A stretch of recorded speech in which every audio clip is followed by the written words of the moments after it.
CWyatt-Morley8, and the issue is AIDS in Africa.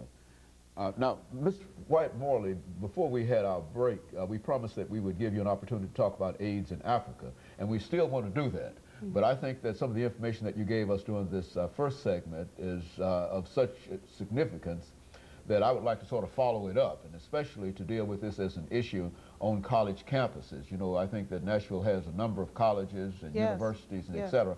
What impact do you think that this disease is having upon collegiate students? A tremendous impact. As a mother, I have children in college, and I have a senior in high school. As a mother, we definitely want our children to abstain from sex.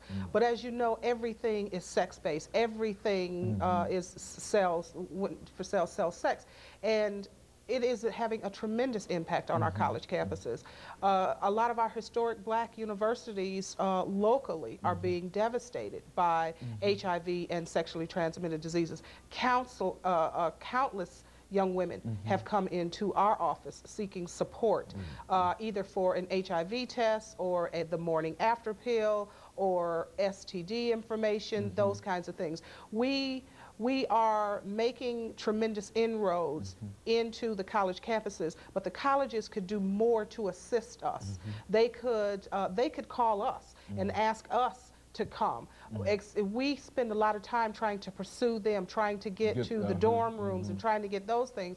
But if they would be more inclined to contact us and tell us where they need for us to put their information, we're more than willing. We have a youth peer educator whom, as I said, is in college. We're more than willing to come on the college campuses and lead groups in talking about HIV. And you know, again, we don't want our children to have sex, but they are. And negotiating sex skills is a skill that needs to be taught.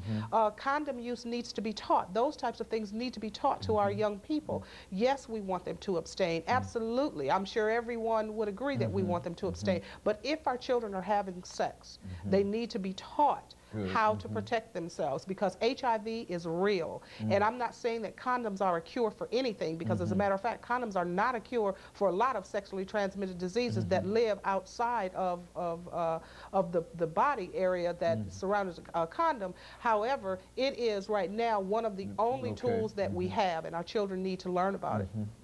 Well, you know, if this is a real question on college campuses, it seems that not much is being said in terms of from the universities themselves in reference to that. What would you suggest that they do? I think faculty needs to be more involved in the realistic things that are happening on college campuses. If there were clinics made available on some of the campuses where information could be housed, if they would have in-service programs in some of the social sciences or some of the psychology programs, there needs to be some sort of faculty level support and faculty level infiltration to allow for infected individuals to come in and speak, or support groups to be held, something so our children can become more informed and more educated about proper sex, no sex, and whatever kind of sex it is they have. We definitely want them to be safe. There's a lot of rape happening on college campuses. That is something that is happening a lot. You think that's widespread on college campuses? I believe it is. I believe it is. I know we get a lot of young women coming into the office. You have a source of information that most of us, even those of us who are on college campuses and see most of these students day in and day out, we don't